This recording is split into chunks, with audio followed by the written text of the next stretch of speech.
This is an RNZ podcast.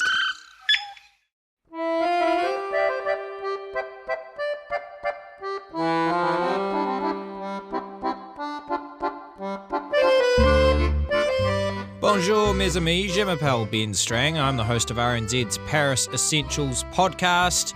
A golden podcast, a double golden podcast today. A very, very, very good night for New Zealand at the Olympic Games. 2 gold medals and a bronze at the Olympics in Paris overnight. Earlier this morning, Ellesse Andrews won the women's keirin at the velodrome. She was absolutely dominant. In the semi-final, she rode out front, didn't let anyone pass her, and then in the final she did the exact same thing. Took the lead right from the start, in behind the Durney, and no one ever had a sniff. She was simply incredible. So she's now an Olympic and world champion in the women's keirin. And just before midnight, the women's K4 500 metre team won New Zealand's 4th gold medals of the Games. We now have 5, obviously, but the team of Dame Lisa Carrington, Alicia Hoskin, Olivia Brett, Tara Vaughan, they held off Germany and Hungary to claim the gold medal. That was an awesome race from them. That is the 6th gold medal of Dame Lisa Carrington's Olympic career. She is by far New Zealand's most decorated Olympian. Terrific performance from her. So double gold, and that wasn't it. We also had a bronze medal. Erica Dawson and Micah Wilkinson in the NACRA mixed multi-hole down in Marseille. They did a terrific job. They finished 8th in their medal race, which was enough to promote them into the bronze medal position. The UK team, the Great British team, they were a bit naughty at the start, which means that they were knocked out and New Zealand could coast home. Fantastic. A lot of other good results as well. Aaron Gate was 5th in the Omnium. Lydia Ko is very well placed in the golf. She is 3rd at the moment after 2 rounds at 5 under par. Imagine if she gets a 3rd Olympic medal. That would just be incredible. So, like I say, a terrific night of action at the Olympic Games. Let's start today's podcast, though, with the cycling performance from Ellesse Andrews. This was breaking news this morning as our news programs were going to air. First Up and Morning Report. Felicity Reig was at the cycling and she came outside the velodrome to talk to Ingrid Hipkiss on Morning Report. Ellesse Andrews was sounding pretty confident going into this event, wasn't she? And she delivered. Yeah, well, she had every right to be confident. She was coming into this in good form. She's a world champion. And in the last Olympics, she picked up silver. So there was probably something in her mind that she wanted to make sure to go out and kind of upgrade that medal. And she definitely did that today. She came through 2nd in her quarterfinal, won her semi-final, and then won that gold by 0.62 seconds. She got ahead on that penultimate lap and just couldn't be caught. She won over the Netherlands' Hetty van Waal. And so this was quite a tight race. And today I was lucky enough to be in the velodrome, and it's the first time I've been in there during these Olympics. And man, it's not a big arena, but once the finals and all the medals are on the line, the crowd is so loud, regardless of what country they're supporting. There's definitely a lot of New Zealanders in the crowd, but there is an amazing atmosphere in there. And so they're really getting in behind a lot of quite tight racing, which we've seen today.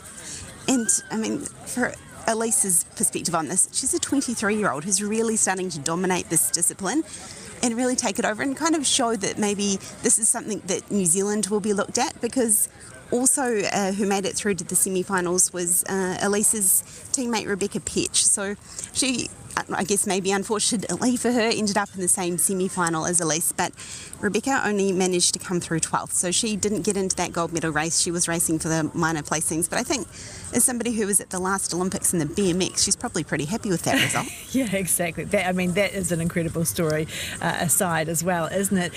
Talk to us about the event. It seems like we may be, as you say, moving into a dominant position in this particular discipline, because it starts with the motorbike, doesn't it? It does. So the motorbike takes them around. They all line up behind it. And as I say, being the first time in there, they actually start it with a starting gun, which catches you off guard every time, trust me. The Australian journalist sitting next to me suggested that maybe they should be using a whistle for this. But as we see the bike come up, the riders get in behind and they are brought up to pace by this motorbike that goes round. And then after 3 laps, the motorbike leaves the track and it's up to the riders. And that's when they have 3 laps to go around, and it's the fastest one across the line at the end, as Ellesse was. Yeah, and she just got herself into a position where, they couldn't catch her in that last lap. I saw some comments from her father saying he didn't even see the finish, but he saw once she was in that position there was no catching her. So he obviously had some confidence there. Yeah, we saw him running. He's her coach, and we saw him and her having a lovely embrace at the end there. For one moment, we'd lost him a little bit on the track as well. We were like, where did he go? But he was definitely over there having a hug, and a nice moment for them as well as she continues to add to her medal haul. Okay, what else is happening at the velodrome? Yeah, so as you mentioned, Aaron Gate was in the Omnium today. So that's the event made up of 4 separate events: the scratch race, the tempo race, the elimination race, and lastly the points race. So the announcer here described it, if people hadn't been to see an Omnium before or hadn't been to the velodrome, it's a bit like a decathlon. Except for, if you know, in athletics, the decathlon's spread across a couple of days. This cycling sort of endurance event type thing is over 2 hours at this point. It was normally over a bit of a 4 hour. They've made it progressively over the years a little bit of a tighter time frame, which one of the people involved from NZOC maybe said sort of worked in Aaron Gates' favour. That's maybe something he'd be more used to. But he was sitting in 9th after the scratch race. He maintained that position after the tempo race and after the elimination race. So going into this points race, which I've just watched, he was really needing to put in the effort to make it and to even kind of get close to any medals. But going into it, a little bit worried about, where would he be sort of ending up in this? But I was reliably informed he is a points race specialist. And watching him go around, you could kind of see that. You could see the tactic. You could see that they pick up points for a sprint or for getting a lap on the field. And he was very tactical in doing that and was among one of the top riders within that, which boosted him up. He did miss out on the medals, but he got into 4th position for that as well. Throughout it, I'd sort of seen him go from 7th to 6th, back to 7th again, and back up to 5th and then into 4th. So that was good for him. But there was a little bit of late drama in that race as well. The French rider who actually went on to win it, Benjamin Thomas, he had a fall when there was 24 laps to go in this 100-lap race. And he was leading overall at the time, but he was in a bunch of riders. And he came off his bike and he went down at this, as you know, as they slide down the velodrome. And I think a pedal wave came off his bike and they were quite quick to pick him up again. But as you can imagine, the French crowd were really happy to see another French athlete doing so well. So the sort of the hush that came over when that happened.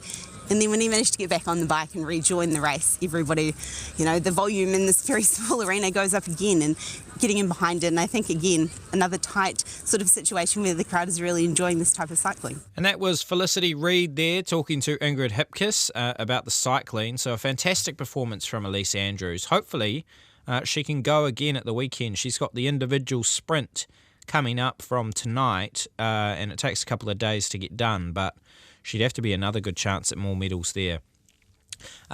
Let's also go to Barry Guy. Barry was at the kayaking today, where the gold medal was won by the women's 4. Another terrific performance. Barry, he'd seen a lot of silver, he says in this interview with Keirin. Seen a lot of silver, finally saw a gold, finally heard the anthem. Hand on heart, fantastic for Barry. Here he is talking to Keirin Dan. Boy, what a treat for you and everybody really watching this. Talk people through on the K4. This is a really significant event for New Zealand to win. That's right. It's the first time that they've medalled at an Olympics in the K4. Lisa Carrington obviously has done so well in the K1 and the 200 and 500 events.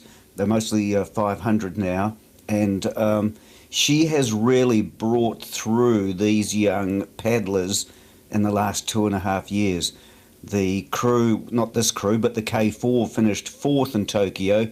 Alicia Hoskin was a part of that, along with Dame Lisa. And I would have to say that Carrington has guided this 4 over the last 2.5 years. You'll give credit to everyone else and to the team and the likes, but I think without Carrington's drive, this 4 possibly wouldn't have got to where they got to today. They were world champions, of course, so she had them on course.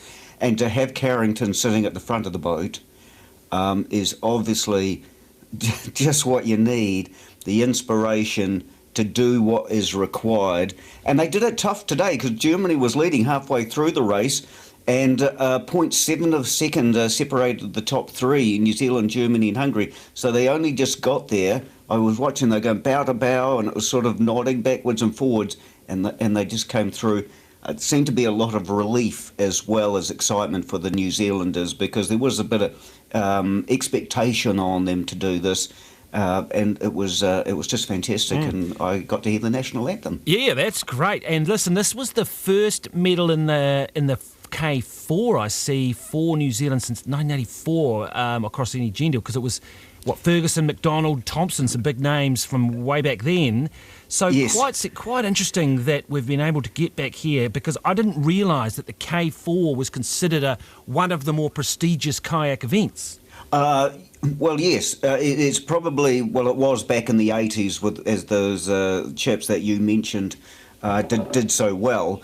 But for New Zealand, it's sort of fallen off, and the sport has risen again thanks to Dame Lisa, primarily in the K1. And so to get victory in the K4 and was just, it was outstanding. It is seen as the sort of the prestigious events. They had the men's race on at the same time, and the Aussies just got pipped for that as well.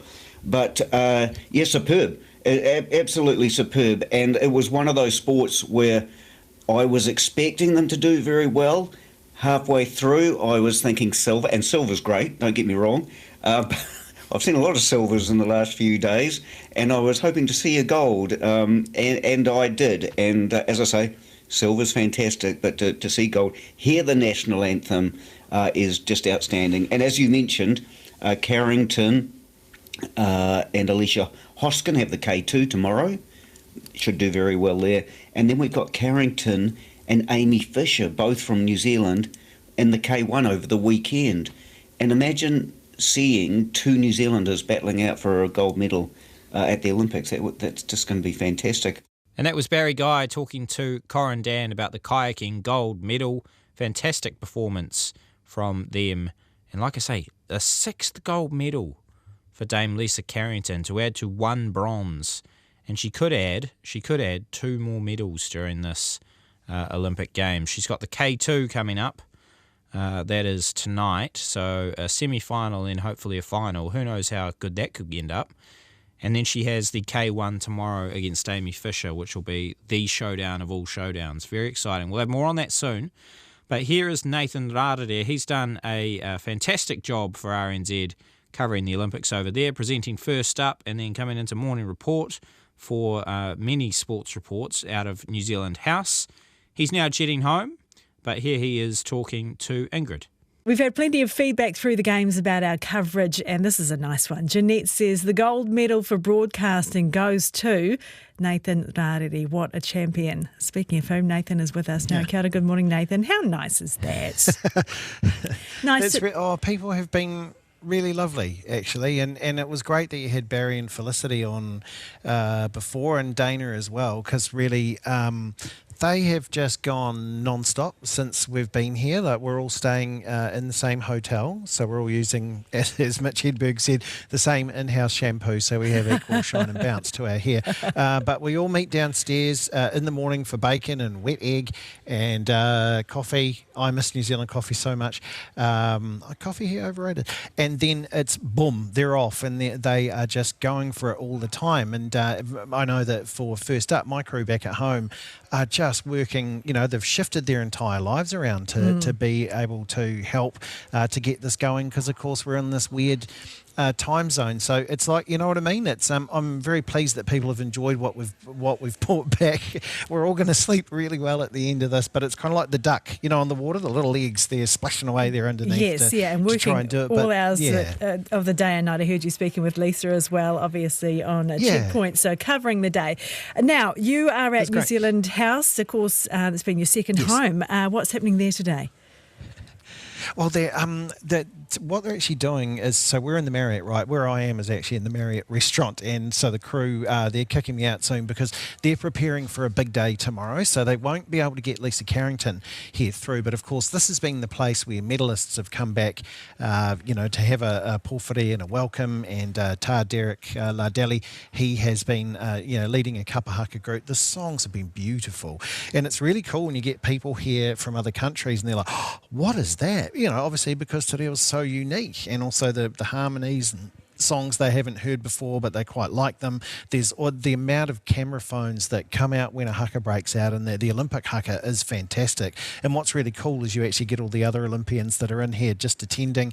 Both of the climbers were in here before just to come in and sit down and watch things and see that as well. So they all join in on it too. But New Zealand House as a venue, like the ship here that they've run has been great. Sharon and Sarah and the team that have put together, because at first when I got here it was very much a home for New Zealanders, and you would have New Zealanders coming in. It was do you know what they were doing? They were hunting the sevens. Where's the sevens? Oh great. So they'll all come in and watch this, and then I might tell some friends, and then you see the phone come out and the messages happened. But as we've got further and further and further into the games, so many people from overseas have been coming in to here. You want to know from Felicity's article, she wrote that obviously it's free here compared to other ones. The Danish one is free as well, but I actually heard some Americans as I was arriving beforehand coming out saying ours was so much better. But it's just a good chance. Like, you've got businesses here that have been able to advertise their wares. Like, they've been very New Zealand centric with the lamb burger and the New Zealand venison and that's on the menu, but out of my price range, so I've watched people eat it. It looks like they're enjoying it. There's Villa Maria wines and that as well. So it is a 5-star hotel, Ingrid, so I do just want to have a look at the menu on the way out. I just want to see how much a glass of champagne costs. I don't drink champagne, but it'll be Can interesting. you take a to coaster or something maybe? I don't know. Have you? That's a good point. Yeah, I might try and do that. Yeah. Yes, yeah. To tuck one in your back pocket as you leave. Okay, now, so segueing now into security issues, aside from the stolen coasters, of course, a big security threat over in Austria of the Taylor Swift concert and over in the UK as well. So has any of that sort of shown up on the streets of Paris? It really, really has. So today I went out to Stade de France and I watched Madison Weshy throwing her shot put. I got to watch a couple of relays, love a relay. And then what you do is you get in this little media bus that goes between Stade de France and the La Défense Arena, which is where the swimming and the water polo is. That drive takes 2 minutes. Okay, so it just takes 2 minutes. I took a photo of every single policeman I saw with a machine gun, and I'm not talking again, these are big machine guns there. 12 between in that 2 minute bus ride. There's now, as I came in to the city this afternoon to set up to do first up, military vehicles going up and down on the Champs-Élysées as well. There were soldiers yesterday. Today it's soldiers and military ones, and you can tell because obviously there's police from all around Europe, but now you've got all those khaki motorbikes riding up and down. And when we came back to, there's a particular area where the media are, and this is your media buses that you go on. The off-ramp that we take to get up there, they'd stopped this, I think there was 3 vans that I saw that stopped, and they had these van drivers out there frisking them, they're looking through the vans and they're doing that as well. So they're obviously, quite paranoid about something big happening because, of course, we are building up to the closing ceremony here, plus they had that as well. And the other part that's happened too, the internet's been really hard to get on the last couple of days. It's really kicked you off plenty of times, and there's a lot of people saying, well, would they think this is to do with the monitoring that the French government are doing to try and control the amount of internet traffic so that they can capture communications? Because, of course, when you've got a giant event like an opening ceremony or something, that's the perfect time to try and send, these little messages around, because there's so much internet chatter, they get lost in there. It's like the forest for the trees thing. But I can tell you something really nice here. It's just the sun has gone down. It's just starting to get dark. This is the time of day when they float the balloon, the Olympic torch. Oh, yes. It's right down the far end of the Champs-Élysées. It's just by the Place de la Concorde. And during the day, it's low and you can't really see it. But what they do is at night time, that's when they float it up into the sky. So it might not make a lot of sense when we first saw it, like, why are they doing a balloon? But in their typical fashion, it lines up perfectly with the archway when you stand down at the Arc de Triomphe. When you're over by the Eiffel Tower, there's the perfect view of it. They've got it just at the right height where it sits right in the middle of it and all that as well. So there's been a beautiful artistic and architectural eye that has sorted out that thing. And I wonder if they'll still keep it. I suppose they won't, but it's actually, at first I wasn't really sure in it. I thought, Okay, it's a bit weird, but it's actually beautiful. It's quite a wonderful thing. So it's been wonderful to be here and get to experience this and get to experience French people and, see all of the New Zealand House staff and all the volunteers that they have here as well, welcoming foreigners in with a smile and watching so many people leaving with smiles when they come out of NZ House. I think everyone can be pretty proud back at home of the effort that they've put in here. And that was Nathan Rarere talking to Ingrid Hipkiss on Morning Report this morning. Let's go back to the kayaking. The kayak team, they talked to media shortly after they were awarded their medals in that medal ceremony. And this interview here starts with Lisa Carrington. I mean, it's pretty incredible to be able to even execute the race that we wanted to do, which we managed to do in the toughest moment. So yeah, it's an amazing feeling. Lisa, you've talked a lot about pressure coming into these games. I know you've got a few more races to go, of course, but has that pressure eased a little with this result? Every race is different, and I think it's all about being in the moment. So,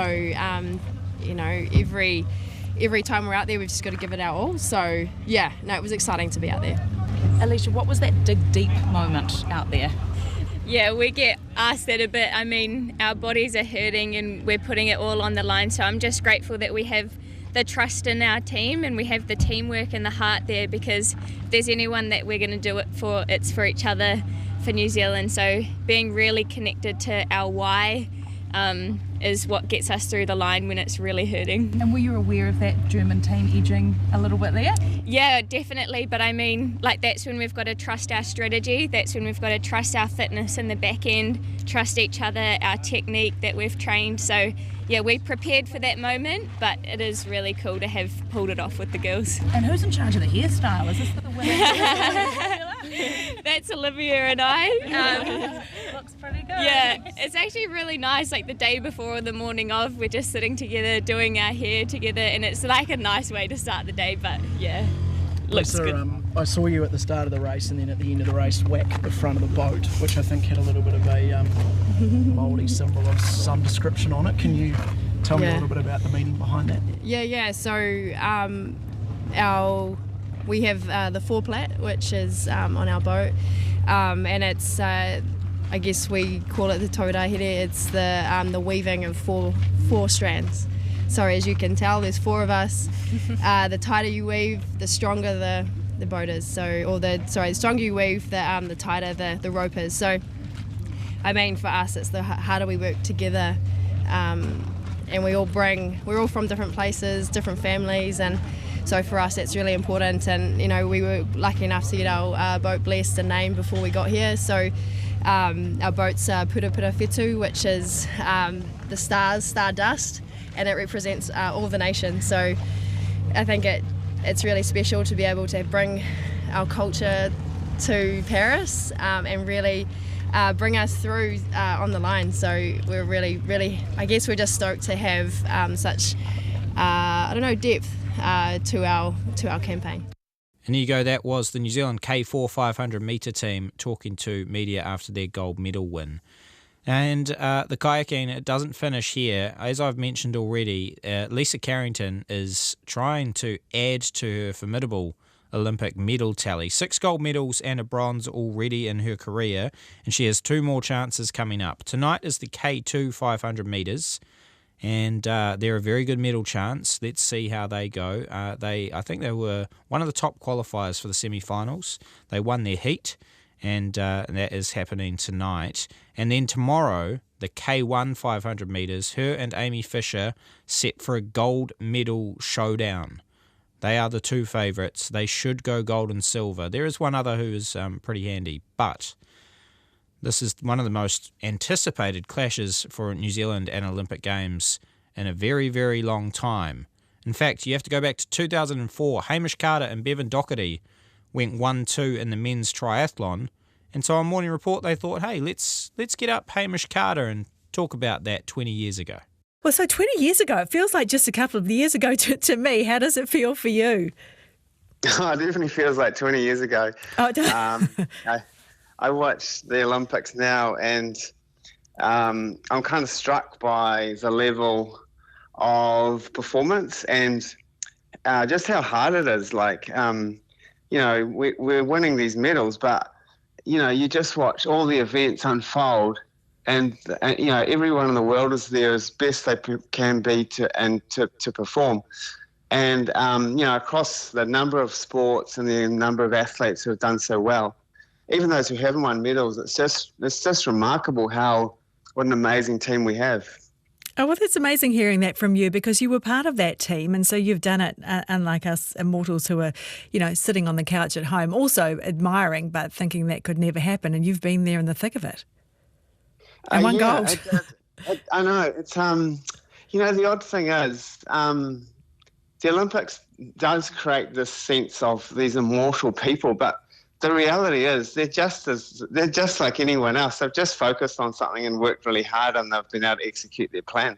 It sounds a bit of a cliche, right? But yeah, they are no different. And it is just crazy that I don't know. I just think as a country we can get a little bit like, oh, great, 10 medals, shouldn't we win 12? And it's about the medals, but it's not. It's actually about there's so many athletes there who have performed incredibly well. And we do get to celebrate and have our national anthem played on a global scale. We're so tiny. And it sort of amazes me that we can continue to be so good at this. It's just like at the Olympics, but in all the sports that we play. It's just awesome. And in some cases, we can be at the top 1, 2, sort of 3 in the world. So talk to us about, everyone's an individual, obviously, but does it change the dynamic when you were competing against a fellow Kiwi for that spot on the podium for the gold? Yeah, it's funny. I think anyone who's in the moment will say that it doesn't change anything.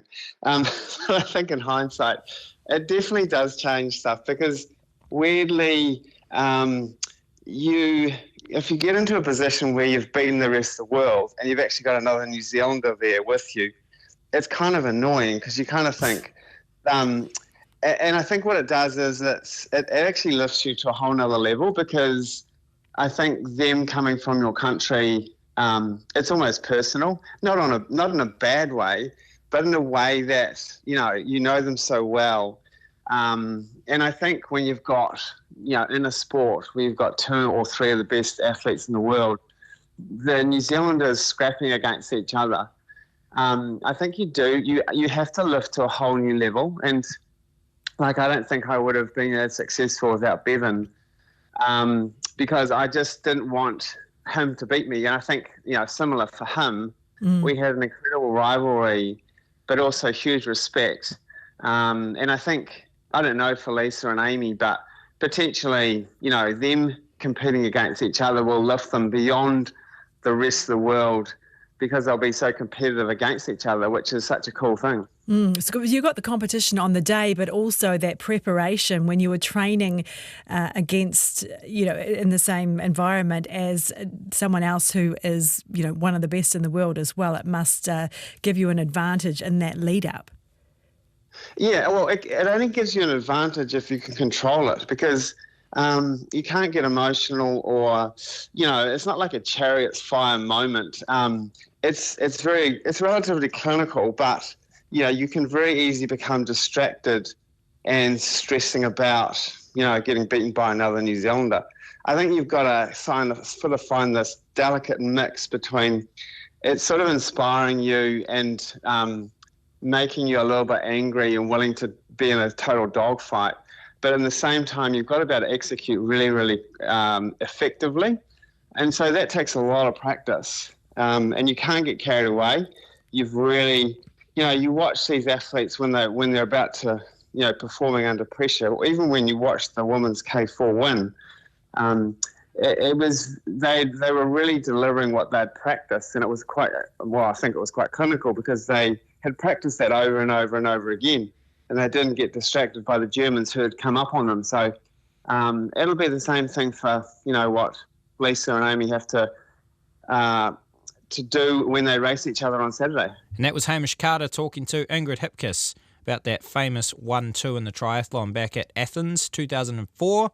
Hopefully we see something similar in the K1 this weekend with Dame Lisa Carrington and Amy Fisher Here's hoping. Let's look at the events that are happening tonight. Lydia Ko is back in the golf from 7 p.m. She'll be a little bit later than that. I think she'll be in the final group because she is in a tie for third at 5 under par. She's looking in very good form. She won silver in Rio and bronze in Tokyo. It would be simply incredible if she went and got a third medal.